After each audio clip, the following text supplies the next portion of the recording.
Halo, selamat pagi anak-anak. Nah, kembali lagi hari ini. Sebelum kita memulai setiap aktivitas kita di hari ini, kita akan mengawalinya dengan berdevosi terlebih dahulu. Oke, anak-anak sudah siap untuk beribadah di pagi ini?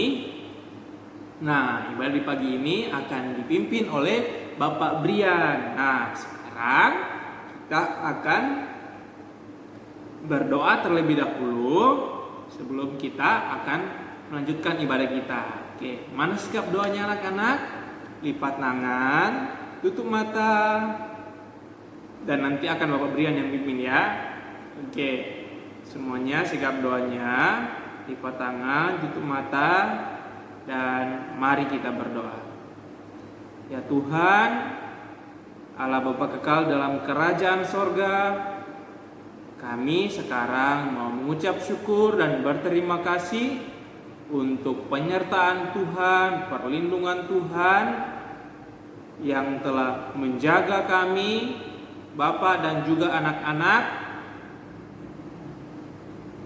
Yang pada saat ini juga ya Tuhan, kami akan memulai kegiatan devosi kami. Kiranya Engkau berkati Bapak Brian yang akan memimpin devosi dan juga anak-anak yang akan mengikuti devosi di pagi ini. Inilah doa kami ya Tuhan, di dalam nama Tuhan Yesus kami serahkan setiap kegiatan kami. Amin. Nah anak-anak, setelah kita berdoa, kita akan menyanyikan sebuah lagu. Lagunya berjudul Kasih-Mu Tiada Duanya. Nah, berikut Bapak akan tampilkan video lagunya. Mari kita bernyanyi bersama-sama. Oke anak-anak?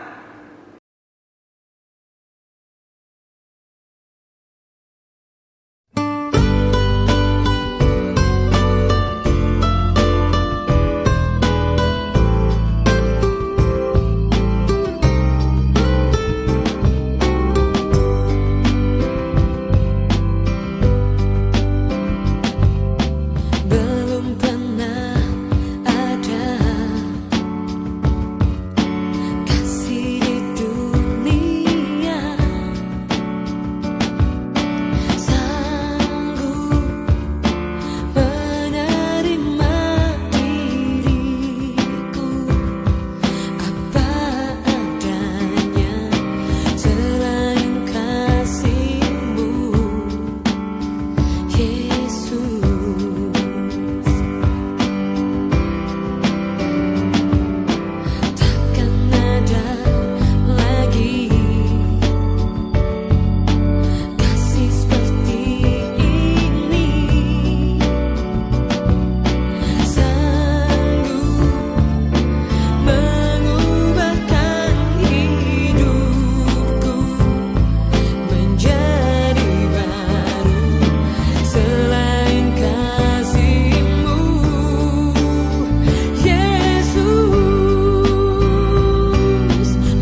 anak-anak, setelah kita sudah menyanyikan lagu Kasih Tiada Duanya, sekarang kita akan masuk pada pembacaan firman Tuhan.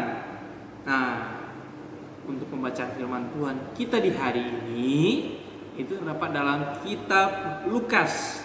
Terdapat dalam kitab Lukas pasalnya yang ke-19, ayatnya yang ke-9. Nah, terdapat dalam kitab Lukas pasalnya yang ke-19, ayatnya yang ke-9. Nah, untuk pembacaan firman Tuhan ini akan Bapak bacakan untuk anak-anak semua. Jadi anak-anak dengarkan dan perhatikan dengan baik ya. Oke? Nah, sekarang Bapak akan bacakan untuk anak-anak semua. Lukas 19 ayat yang ke-9. Hari ini telah terjadi keselamatan kepada rumah ini, karena orang ini pun anak Abraham. Nah, begitulah firman Tuhan untuk hari ini. Sekarang kita akan masuk pada perenungan firman Tuhan. Nah, dari firman Tuhan ini Bapak mau mengangkat satu tema renungan, yaitu jangan gunakan uang orang lain untuk kepentingan dirimu sendiri. Jujurlah. Nah, dari tema renungan ini kita akan kembali lagi mengingat ayat firman Tuhan yang sudah Bapak bacakan sebelumnya. Nah, dalam firman Tuhan tersebut menyebutkan karena orang ini pun anak Abraham. Anak-anak ada yang tahu siapa yang dimaksud dengan karena orang ini pun anak Abraham? Ada yang tahu? Nah, bila anak-anak sudah melihat Alkitab pada Lukas 19 ayat yang ke-9, nah, di situ terdapat dalam satu bacaan, yaitu dari Lukas 19 ayat 1 sampai dengan ayatnya yang ke-10, itu anak-anak dapat melihat di situ menceritakan tentang siapa? Tentang Sakeus. Anak-anak sudah tahu siapa itu Sakeus? Nah, bila sudah tahu, good untuk anak-anak, dan bila belum ada yang belum tahu, berarti sekarang perhatikan Bapak, dan kita akan sama-sama dengarkan firman Tuhan hari ini. Oke? Nah, Sakeus itu siapa? Sakeus itu adalah pemungut cukai. Ia seorang penagih pajak. Nah, dia itu seorang penagih pajak yang menagih pajaknya terlalu berlebih. Entah kepada orang yang sedang kesusahan, orang yang berkelimpahan, tetap pajak yang dia ambil dari orang-orang tersebut itu selalu lebih. Dia selalu memeras. Harus memberikan pajak kepada dia, harus memberikan pajak kepada Sakeus. Sehingga dia dipandang oleh orang-orang di sekitarnya itu dipandang buruk karena pekerjaan dan sikapnya itu. Nah, pada suatu ketika di situ datanglah Yesus. Yesus bersama dengan rombongannya masuk ke, bisa kita sebut sebagai desa yang dimana ditinggali oleh Sakeus. Nah, ketika Sakeus mendengar berita bahwa Tuhan Yesus datang ke tempatnya, Sakeus langsung buru-buru, dia lari-lari, dia melihat-lihat, ternyata tidak bisa melihat karena badannya pendek. Nah, karena badannya pendek, dia langsung pergi ke tempat yang tinggi. Dia sampai naik pohon. Nah, disitulah dia dapat melihat Yesus. Dan kemudian Yesus melihat dia. Yesus dapat melihat Sakeus yang ada di atas pohon, yang saat itu juga sedang berusaha untuk melihat Yesus. Nah, kemudian Yesus berkata kepada Sakeus, "Sakeus, turunlah, hari ini aku akan menginap di tempatnya Sakeus, di rumahnya Sakeus." Nah, setelah itu Tuhan Yesus sudah sampai ke rumahnya Sakeus. Tuhan Yesus bersama rombongannya, murid-muridnya sudah ada di rumahnya Sakeus. Kemudian dari situ orang-orang di sekitar Sakeus mengatakan, Yesus telah berada di tempat orang yang berdosa. Kenapa berdosa? Karena sikapnya Sakeus yang sebelumnya yang menagih pajak berlebih kepada orang-orang. Nah, itulah kenapa mereka menyebut Sakeus berdosa. Nah, di situ juga kita dapat melihat bahwa sikap Sakeus itu tidak patut kita contohi. Ketika kita mau menagih pajak, kita dalam pekerjaan Sakeus itu harus menagih sesuai dengan aturan yang ada, tidak boleh berlebih.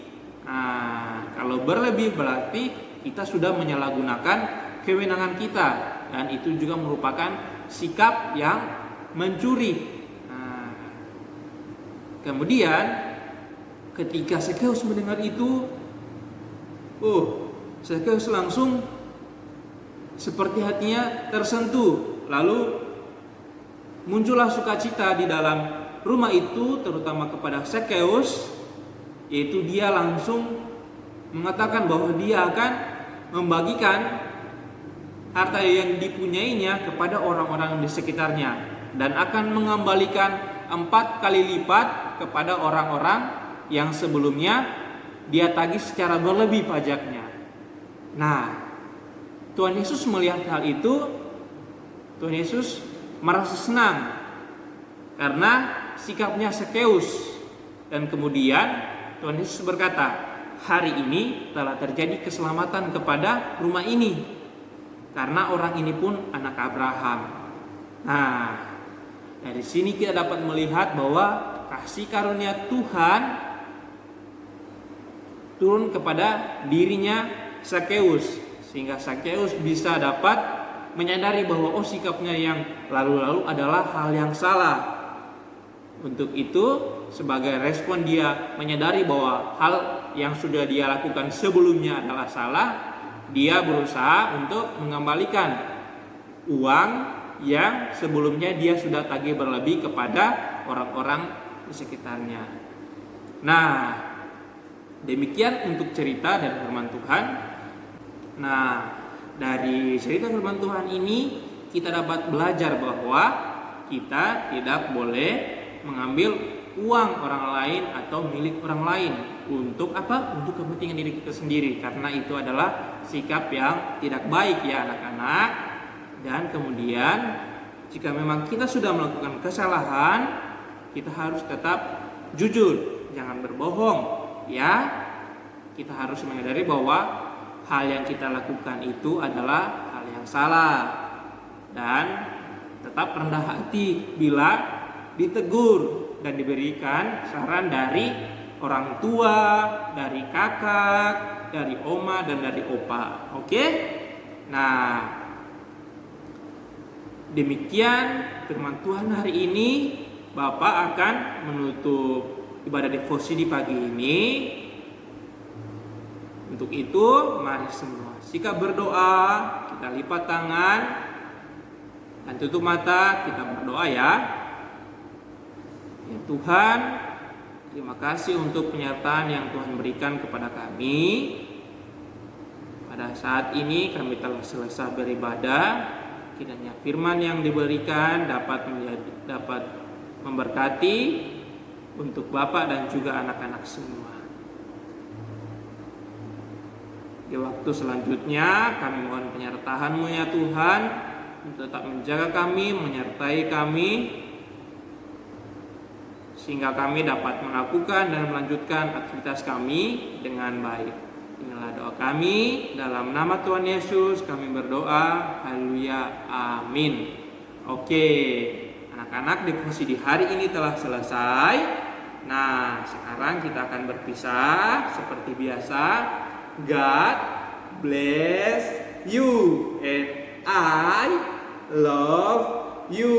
Dadah anak-anak, tetap jaga kesehatan, oke? Dan tetap semangat dalam belajar dari rumah. Dadah.